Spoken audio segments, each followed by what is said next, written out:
الحمد لله رب العالمين والعاقبة للمتقين والصلاة والسلام على حبيبنا وحبيب قلوب ربنا ومولانا محمدا عبد الله ورسوله وأشهد أن نبينا محمد صلى الله عليه وسلم الذي أرسله بالحق بشيرا ونذيرا وداعيا إلى الله بإذنه وسراجا منيرا أما بعد فقد قال الله تبارك وتعالى في كلامه المجيد وفرقانه الحميد فأعوذ بالله من الشيطان الرجيم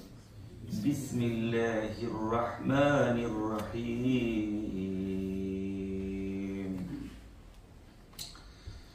فأوحينا إلى موسى أن اضرب بعصاك البحر فانفلق فكان كل فرق كالطود العظيم وقال سبحانه وتعالى إن الله وملائكته يصلون على النبي يا أيها الذين آمنوا صلوا عليه وسلموا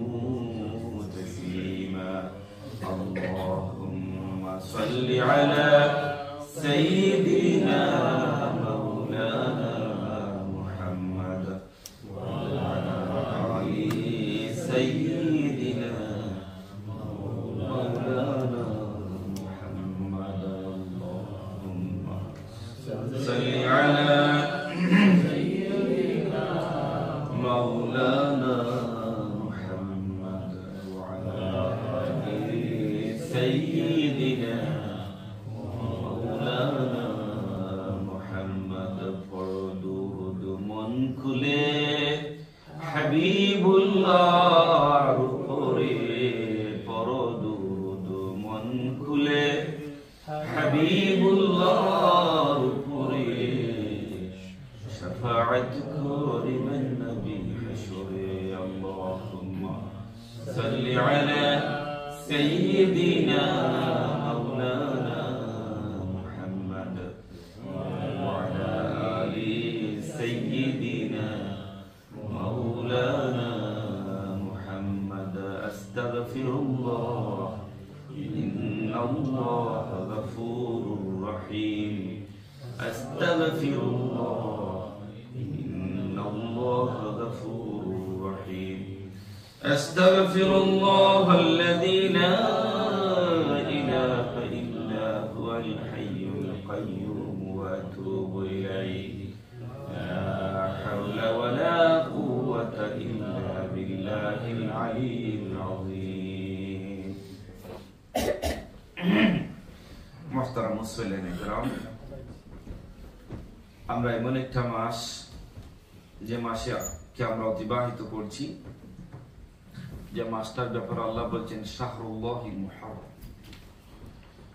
আরবি 12টা মাসের ভিতরে কোন মাসকে আল্লাহ বলেন না শাহরুল্লাহ আল্লাহর মাস কোন মাসকে বলেন না কার মাস আল্লাহর মাস বলেন না শাহরুল্লাহ বলেন না মুহররমের ব্যাপারে আল্লাহ বলছেন শাহরুল্লাহিল মুহাররম মুহররমটা হচ্ছে কার মাস আল্লাহর মাস শাহরুল্লাহ শাহরুল্লাহ তো মাস শাহরুল্লাহ আল্লাহর মাস আল্লাহ রাব্বুল আলামিন বলেছেন মুহররমকে শাহরুল্লাহ আল্লাহর মাস তো আজকে আমরা যে বিষয়ের উপরে খুতবা রাখবো ওই বিষয়টার নাম হচ্ছে মুহররমের মর্মকথা আশুরার মর্মকথা সাবজেক্টগুলো মনে রাখলে এই আজকের খুতবা থেকে কি আমরা শিখি তো এইটা মনে থাকবে যদি সাবজেক্টটা মনে থাকে তাহলে কি নিয়ে গেলাম জুম্মা থেকে এটা মনে থাকবে তো আজকের খুতবার টপিকটা হচ্ছে আহমিয়াতুল আশুরা, আশুরার গুরুত্ব বা আশুরার মর্ম কথা। মেইন পারপাসটা কি আশুরা, মেইন পারপাসটা, এই ব্যাপারে আজকে আমরা আলোচনা শুনবো ইনশাআল্লাহ। আল্লাহ রাব্বুল আলামিন অসংখ্য নবী রাসূল পাঠাইছেন। যে যে নবী আসছেন ওই নবীর যুগে বাতিল শক্তি তথা আল্লাহর বিরোধী শক্তির সাথে তারা মোকাবিলা করছে। গত সপ্তাহে আমরা আলোচনা শুনছিলাম যে আল্লাহর নবী, শেষ নবী, সরকারে দু আলম রাহমাতুল লিল আলামিন নিজে কত বিপদের ভিতরে পড়েছিলেন। মক্কায় কাফের মুশরিকদের সাথে কি মনোমালিন্যতা সৃষ্টি হয়েছিল নবীর সাথে, শেষ নবীর সাথে। সুবহানাল্লাহ, ইতিহাসগুলো যদি দেখেন তাহলে দেখবেন প্রত্যেক নবী রাসূল আল্লাহ দ্রোহী, আল্লাহ বিরোধী, দিন বিরোধী শক্তির সাথে তাদেরকে মোকাবেলা করতে হয়েছে। গত সপ্তাহে আমরা জেনেছিলাম আল্লাহর নবী তার জন্মভূমিতে থাকতে পারেন নাই, কাফের মুশরিকদের ভয়ে এলাকা ছেড়ে পালাতে হয়েছিল, জন্মভূমি ছেড়ে। আজ আমরা শুনবো স্টোরি অফ দ্য প্রফেট মুসা। তিনিও কিভাবে জন্মভূমি ছেড়ে পালাইছিলেন, ইব্রাহিম কিভাবে পালাইছিলেন। আজকে মুহররমের আশুরার মর্ম কথা ইন্ডিকেট করে হযরত মুসা আলাইহিস সালামের প্রতি, নট হাসান হুসাইনের প্রতি কোরআন কি বলে দেখেন। তো আল্লাহ তাআলা তো মুসাকে পাঠাইলেন কার যুগে? উত্তর দিয়ে মুসাকে পাঠিয়েছেন কার যুগে? ফেরাউনের যুগে। তো আল্লাহ তাআলা মুসাকে নবুয়তি পাওয়ার পরে এবারে আল্লাহ তাআলা মুসাকে বলছেন, মুসা রে, وَإِذْ نَادَى رَبُّكَ مُوسَى أَنِ ائْتِ الْقَوْمَ الظَّالِمِينَ। وَإِذْ نَادَى رَبُّكَ, তোমার রব যখন তোমাকে ডাকলেন, আল্লাহ তাআলা যখন মুসাকে ডাকলেন, নাদা ডাকা বললেন মুসাকে, মুসার রব মুসাকে ডাকা বললেন, কি বললেন? আনিতিল কওমায যালিমিন, ও মুসা এই জালিম লোকদের কাছে তুমি যাও। আনিতিল কওমায যালিমিন, কওমে জালিমিন, অত্যাচারী লোকদের কাছে তুমি যাও। জালিম লোক কারা ছিল? কওমে ফিরআউন। আল্লাহ রাব্বুল আলামিন বলছেন ওরা ছিল জালিম যারা কওমে ফিরআউন, ফিরআউনের সম্প্রদায়, ফিরআউনের সম্প্রদায় ছিল জালিম। আল্লাহ তাআলা বলছেন, ও মুসা, নবুয়তি নিয়ে বসে থাকলে চলবে না, যাইতে হবে জালিমদের কাছে দাওয়াত নিয়ে। কোথায় যেতে হবে? জালিমদের কাছে দাওয়াত নিয়ে যাইতে হবে। মুসা নবুয়তি নিয়ে বসে থাকলে চলবে না। আলা ইয়াত্তাকুন, তারা তো আল্লাহকে ভয় করে না। قال رب قتلت منهم نفسا فأخاف أن يقتلون। মুসা আলাইহিস সালাম বললেন, আল্লাহ আমি কিভাবে ফেরাউনের কওমের কাছে দাওয়াত নিয়ে যাইব? আমি তো ফেরাউনের কওমের একজনকে আমি হত্যা করছি, আর তারা আমারে চুকাইতেছে, খুঁজতেছে। এখন আমি যদি নিজে নিজে ধরা খাইয়া যাই, তাদের কাছে যাই, তাহলে তো তাদের এই প্রতিশোধ আমার প্রতি নিয়ে নিবে। আমি তো তাদের কওমের একজনকে মারছি, মনে আছে তো এটা কথা? একবার ফেরাউনের কওমের একজন গেছিল মুসা আলাইহিস সালামের কাছে, আর কারণবশত মুসা মারছিলেন তাকে থাবা। উদ্দেশ্য ছিল না সে মইরা যায়, কিন্তু মুসার থাবা সাধারণ থাবা না, অসাধারণ থাবা। হ্যাঁ, থাবা মারছেন আর সে বেটা মারা গেছে, ফেরাউনের বংশের লোক। এখন তো তারা ময়রা দিওয়ানা, প্রতিশোধ নিবে।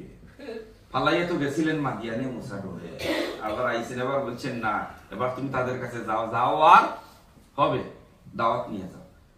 তো মুসা তিনি বলছেন ক্বালা রাব্বি, হে আমার রব, নিশ্চয় আমি তো তাদের একজনকে হত্যা করেছি, ফাআখাফু আন ইউকতালুন, আমার শঙ্কা হচ্ছে, আমি ভয় করছি তারা যদি আমাকে পায় তাহলে আমাকেও তারা মাইরা, আমারে তারা মাইরা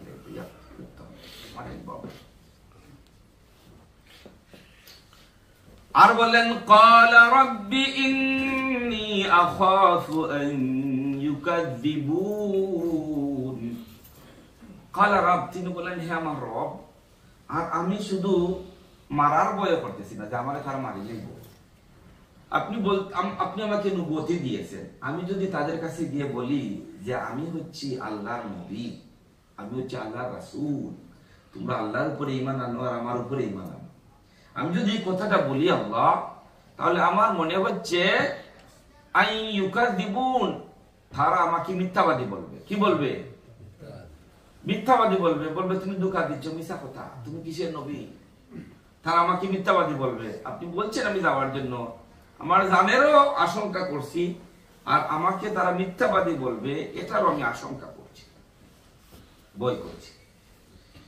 ওয়ায়ুযীকু সাদরি, এখন আল্লাহর সাথে তো কথা বলতেন, মুসা ছিলেন কালিমুল্লাহ, আল্লাহর সাথে ডাইরেক্ট কথা বলতেন মুসা। হ্যাঁ, কি ছিলেন উনি? কালিমুল্লাহ, কথা বলতেন আল্লাহর সাথে উইদাউট জিবরিল, উইদাউট জিবরিল। অন্যান্য নবীদের কাছে জিবরিলের মাধ্যমে কথা বলা হতো। বায়া ছিলেন কে? জিবরিল। আল্লাহর নবীর মধ্যে বায়া ছিলেন কে? জিবরিল। মুসা আলাইহিস সালামের মাধ্যমে ছিলেন বায়া জিবরিল, বাট মাঝে মধ্যে তিনি ডাইরেক্টলি আল্লাহর সাথে কথা বলতেন। এখন তিনি বলেন আল্লাহ আপনি তো বলছেন আমি ফেরাউনের কাছে যাইব, ওয়ায়ুযীকু সাদরি, ও আল্লাহ আমার বুকের ভিতরে তো কম্পন সৃষ্টি হইয়া গেছে, বুকে খাপ সৃষ্টি হয়েছে। মুসার মনের কথা আল্লাহকে বলতেছেন, আল্লাহ আপনি বলছেন ওয়ায়ুযীকু, আমার হার্ট তো একবার টাইট হইয়া গেছে, মানে বুকে তো কম্পন সৃষ্টি হয়েছে, আমি যে ফেরাউনের কাছে এত বড় পাওয়ারফুল মানুষ, তার কাছে দাওয়াত নিয়ে যাইব, বুকে দরকার করে। ওয়ালা ইয়ানতালিকু লিসানি, আর মুসা আলাইহিস সালাম কথা বলতে থুতলাইতেন, কথা বলতে থুতলাতেন। এখন দেখেন একটার পরে আরেকটা ওজর দেখাইতেছেন মুসা, কি বয়স সৃষ্টি হয়েছে, বুকে তো খাফে। আরো আল্লাহ ওয়ালা ইয়ানতালিকু লিসানি, আমার মুখের কথা তো স্পষ্ট নাই, আমার তো মাথে তুতলায়, আমি যে যাইতাম ফেরাউনের তার কাছে দাওয়াত দিয়া। আল্লাহ তাআলা কি সুন্দর উল্লেখ করছেন কোরআনের ভিতরে এই ঘটনাটা। মুসা আর আল্লাহ আর ফেরাউনের কাছে কিভাবে যাইবেন, উপস্থিত সিচুয়েশনের কথা আল্লাহ তাআলা কোরআনে রাখছেন, যে তোমরা শুনো এই দুনিয়ার মানুষরা কি হয়েছিল। আমার মুখে তো তুতলা, ফাআরসিলি ইলা হারুন, আল্লাহ ঠিক আছে আমি মুসা একলা একলা কিভাবে ফেরাউনের কাছে যাইব, আল্লাহ আমার ভাই হারুনরেও আমার সাথী বানাইয়া দেন, যদি আমরা দুজন যাই তাহলে হয়তো কিছু ওয়ার্ক করবে, আল্লাহ আমার ডর কমবে, আমার ভাই হারুনরেও আমার সাথে দেন। আল্লাহ তাআলা মুসারে বানাইছেন নবী, হারুনরে বানাইছেন নবী, সুবহানাল্লাহ।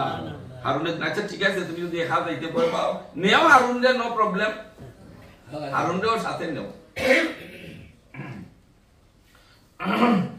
قال كلا فأذهبا بآياتنا إنا معكم مستمعون। আল্লাহ সুবহানাহু ওয়া তাআলা বলেন না দুইজন যাও, আর আমার আয়াত নিয়ে যাও, আমার নিদর্শন নিয়ে যাও, আমার মুজিজা নিয়ে যাও, আমার কালাম নিয়ে যাও, ইন্না মাআকুম মুস্তামিউন, আর আমি আল্লাহ তো তোমাদেরকে সাইরা একেবারে নীরব বইসা থাকবো না। ফেরাউন কি বলে, কি উত্তর দেয়, আমি সব কিছু শুনবো। কি কথোপকথন হয় ফেরাউনের কাছে গিয়া, তুমি কি বলো, ফেরাউন আর তার জাতির লোকেরা কি উত্তর দেয়, আমি এভরিথিং শুনবো।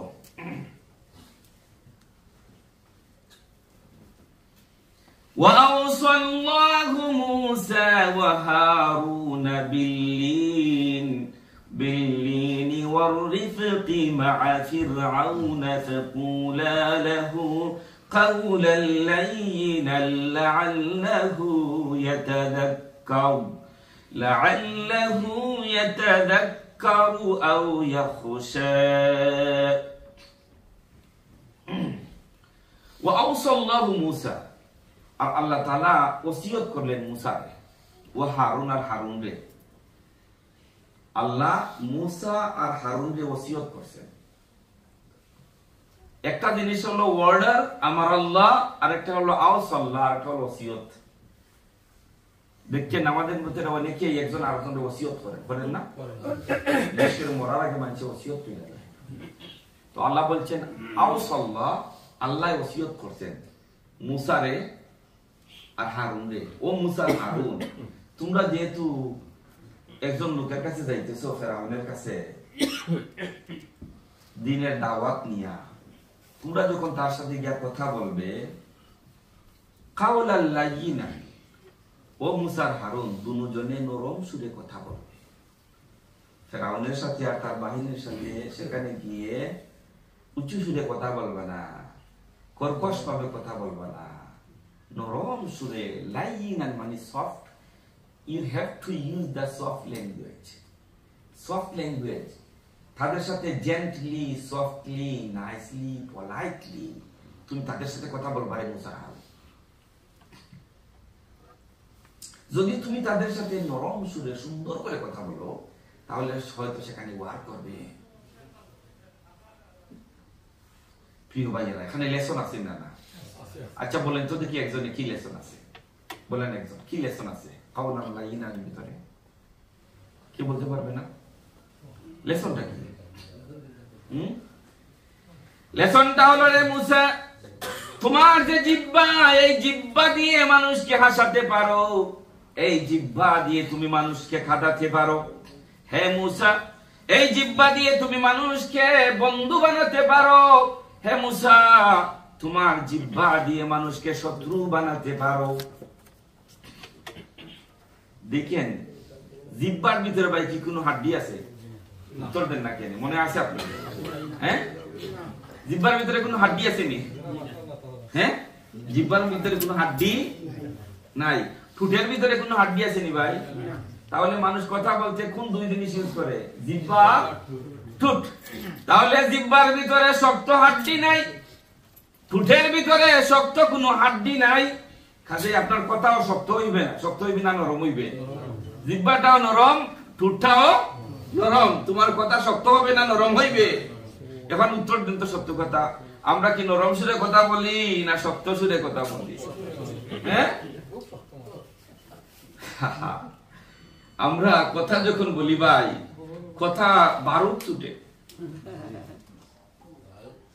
ও ভাই তীর দিয়ে যদি কাউকে আঘাত করেন তীরের আঘাতটা মিটে যায় কিন্তু কথা দিয়ে যদি কাউকে আঘাত করেন মৌতের আগে ওই আঘাতটা যায় না আসি না তীর দিয়ে আঘাত করছেন কিছুদিন পরে মিথ্যা উঠছে সে দাগু শেষ হিল হয়ে যায় কিছু কথা ভাই আছে যে কথা দিয়ে যদি কাউকে আঘাত করেন বারবার মনে হয় জীবনে কোনোদিন ভুলা যায় না এজন্য আল্লাহ বললেন রে মুসা আর হারুন যখন তুমি ফেরাউনের কাছে যাবে কাওলান লাইনান নরম সুরে তুমি কথা বলবা বিকজ তোমার কথা দিয়ে তাকে বন্ধু বানাইতে পারো কথার ভিতর দিয়ে শত্রু বানাইতে পারো বড় লেসন ভাই এজন্য প্লিজ আপনার কলিগের সাথে আপনার ফ্রেন্ডের সাথে আপনার আত্মীয়র সাথে আপনার ছেলে মেয়ের সাথে আপনার ওয়াইফের সাথে যখন কথা বলবেন ভাই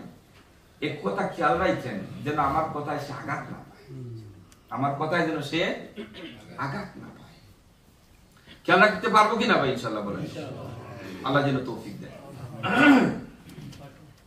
এবার দাওয়াত নিয়ে তো গেছেন দাওয়াত নিয়ে যাওয়ার পরে তো মানলো না ওনাকে আরো গরম সুরে কথা বলবো অনেক লম্বা আলোচনা কোরআনে আছে মেইন আলোচনায় চলে যায়। এবার মুসা আলাইহিস সালাতু ওয়াস সালাম আর তাদের সাথে যারা ছিলেন কিছু যুবক ছাড়া মুসা আলাইহিস সালাতু ওয়াস সালামের উপরে কেউ ঈমান আনলো না। আল্লাহ বলছেন ফামা আমানা লিমুসা ইল্লা যুররিয়াতুম মিন কওমিহি আলা খাউফিন মিন ফিরআউন। ফামা আমানা লিমুসা, কেউ ঈমান আনলো না মুসার উপরে, ইল্লা যুররিয়াতাম মিন কওমিহি, তার বংশের কিছু কিছু লোক, তার বংশের জাস্ট তারা ঈমান আনলো, আর কেউ তার উপর ঈমান আনলো না। এখন তারাও আর বাঁচতে পারতেছে না। কেন ঈমান আনলো না? আলা খাউফিন মিন ফিরআউন, ফিরআউনের ডরে আর মুসার উপরে বেশি মানুষ ঈমান আনলো না। জাস্ট ফিউ পিপল তারা ঈমান আনলো। এখন ফিউ পিপল ঈমান আনার পরেও আর এলাকায় তাহার কোনো অধিকার নাই। ফিরআউন যে কোনো সময় তাদেরকে দইরা ফেলবে, মাইরা ফেলবে। আল্লাহ বললেন ঠিক আছে, যাও এলাকা ছেড়ে পালাও। মুহাম্মদুর রাসূলুল্লাহ বলছিলেন কত সপ্তাহে আমরা শুনছি না যে মক্কায় থাকতে পারবা না, হিজরত করো মদিনায়। আল্লাহ তাআলা মুসাকেও বললেন মুসা তুমি আর থাকতে পারবা না, তোমার অনুসারীদেরকে নিয়ে গো পালাও।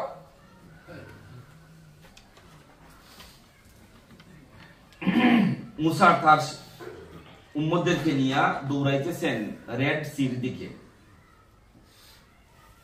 فلما تراءى الجمعان قال أصحاب موسى إنا لمدركون। মুসা তো রাত্রে দৌড়াইতেছেন, সাথে কিছু উম্মত আছেন, হাওয়ারিন আছেন। মুসা আলাইহিস সালামের কিছু উম্মত নিয়ে, অনুসারী নিয়ে দৌড়াইতেছেন। দৌড়াইতে সামনে রেড সি।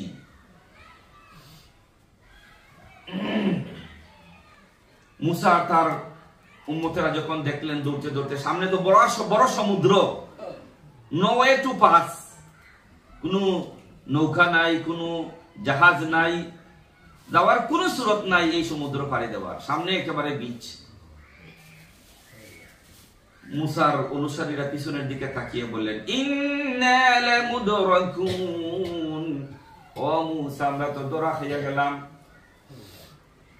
এখন তো মওত ছাড়া আর কোনো উপায়, সামনে সমুদ্র আর পিছনে ফেরাউন আর তার বাহিনী, আমরা তো ধরা খেয়ে গেলাম। লামুদরাকুন, বাঁচার তো আর কোনো উপায়, এখন তো আমরা শেষ। ও মুসা এখন আর কি করবো?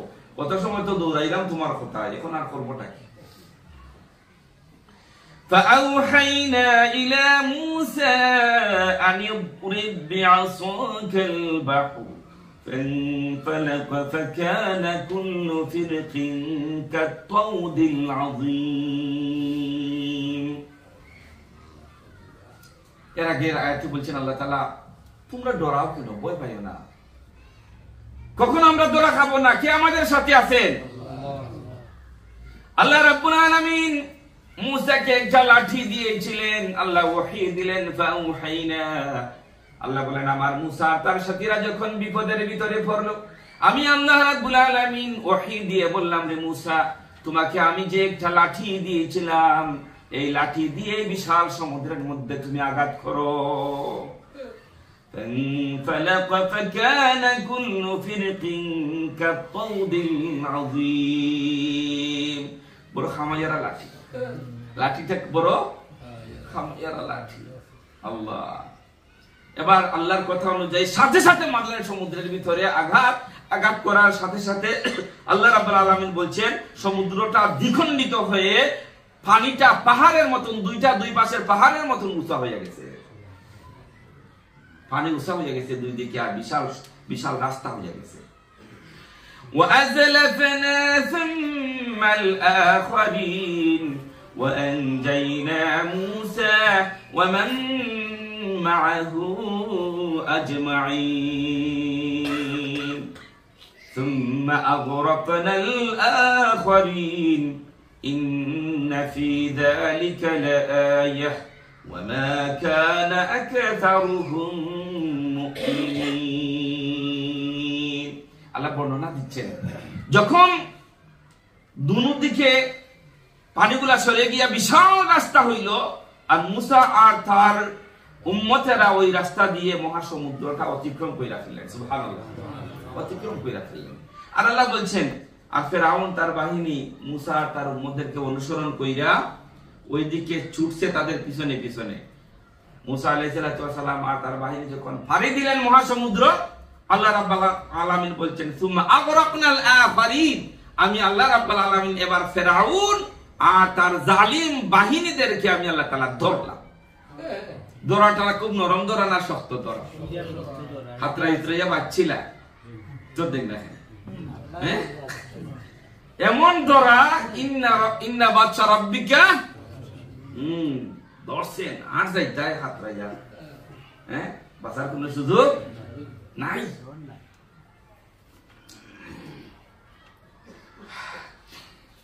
এখন আল্লাহ রাব্বুল আলামিন বলছেন, শুনেন, فَالْيَوْمَ نُنَجِّيكَ بِبَدَنِكَ لِتَكُونَ لِمَنْ خَلْفَكَ آيَةً وَإِنَّ كَثِيرًا مِنَ النَّاسِ عَنْ آيَاتِنَا لَغَافِلُونَ।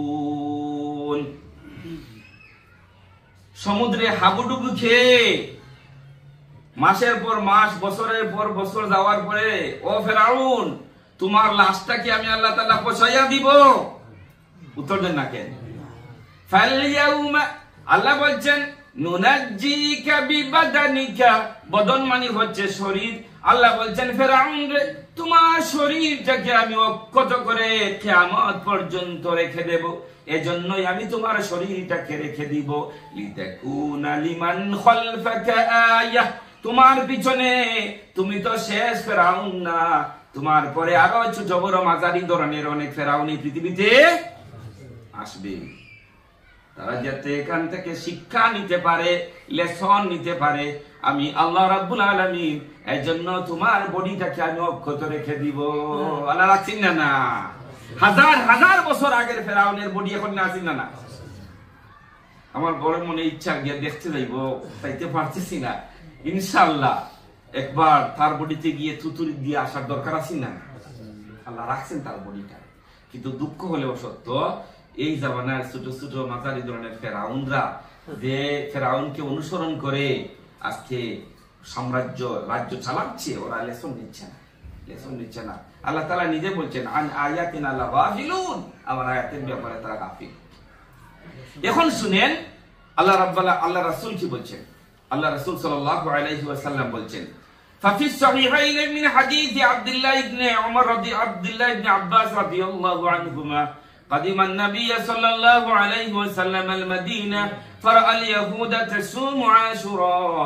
আল্লাহ নবী যখন হিজরত করে মদিনায় গেলেন, তখন দেখলেন মদিনার ইহুদিরা 10ই মুহররম তারা রোজা রাখতেছে। কি রাখতেছে? বিষয়টা কি? তোমরা ওই দিন দেখি বড় যতন কইরা রোজা রাখো। ফাকালা মা হাযা, আল্লাহ নবী বললেন, হে ইহুদিরা, এই দিনটাই তোমরা রোজা রাখো কেন? ক্বালু ইয়াউমুন সালিহুন, তারা বলল এই দিনটা বড় পবিত্র দিন। নাজাল্লাহু ফি মূসা ওয়া বনি ইসরাঈল মিন আদুওয়িহিম, আল্লাহ রাব্বুল আলামিন ওই দিন মূসা আর তার উম্মতদেরকে বনি ইসরাইলের কবল থেকে, ফিরআউনের কবল থেকে আল্লাহ হেফাজত করেছিলেন। ফাসামাহু মূসা, আর আল্লাহ রাব্বুল আলামিনের শুকরিয়া আদায় কইরা মূসা সারা জীবন ওই দিন রোজা রাখতেন। আর এই দিনকে অনুসরণ করে মুসার অনুসারী হয়ে আমরা ওই দিনটাকে রোজা রাখি। ফাকালান নাবিয়্যু আনা আহাক্কু বিমূসা মিনকুম, আল্লাহ নবী বললেন, হে ইহুদিরা শুনো, মুসার প্রতি আমার হক হচ্ছে তোমাদের চাইতে বেশি। ফাসামাহু ওয়া আমারা বিসিয়ামিহি, আল্লাহ নবী সাল্লাল্লাহু আলাইহি ওয়াসাল্লাম 10 মুহররম রোজা রাখলেন। وقد أخرج البخاري عن عائشة رضي الله تعالى عنها قالت كان يوم عاشوراء يوما تصومه قريش في الجاهلية وكان رسول الله صلى الله عليه وسلم يصومه فلما قدم المدينة صامه وأمر الناس بصيامه فلما فرض رمضان قال من شاء صام ومن شاء ترك। রমজানের রোজা ফরজ হওয়ার আগে আল্লাহ নবী এবং সাহাবায়ে কেরাম আশুরা রোজা ওয়াজিব মনে করিয়া রোজা রাখতেন। আর যখন রমাদানের রোজা ফরজ হয়ে গেল, নবী বলে তোমরা চাইলে আসলে রোজা রাখতে পারবা, নাও রাখতে পারবা, কিন্তু মদিনাতে যাওয়ার পরে রোজা রাখলেন। সাহাবায়ে কেরাম বলেন, ইয়া রাসূলুল্লাহ, ওই দিন তো ইহুদিরাও রোজা রাখে, আমরা কি তাদেরকে অনুসরণ করব? হুজুর বললেন, ও তাহলে তো অনুসরণ করা ঠিক না। আল্লাহ যদি আমাকে আগামী বছর বাঁচান, তাহলে আমি 9, 10, 2 দিন রোজা রাখব। সুবহানাল্লাহ। এজন্য হুজুর বলেছেন আনাবি কাতাদা রাদিয়াল্লাহু তাআলা আনহা আন্না নবী সাল্লাল্লাহু আলাইহি ওয়াসাল্লাম قال يوم صوم عرفه يكفر سنتين আরাফার দিনের রোজা 2 বছরের গুনাহ maaf করে দেয় ওয়া সাওম ইয়াউম আশুরা ইউকাফিরু সানাতান মাউদিয়াতান আর কে যদি আশুরা রোজা রাখে আল্লাহ রাব্বুল আলামিন মেহেরবানি করে তাদের জীবনের 1 বছরের গুনাহ maaf করে দিবেন প্রত্যেক বছরের গুনাহ maaf করে দিবেন এজন্য সোমবার মঙ্গল হচ্ছে 9 আর 10 তারিখ ইনশাআল্লাহ আমরা সবাই রোজা রাখার চেষ্টা করব আল্লাহ যেন তৌফিক দেন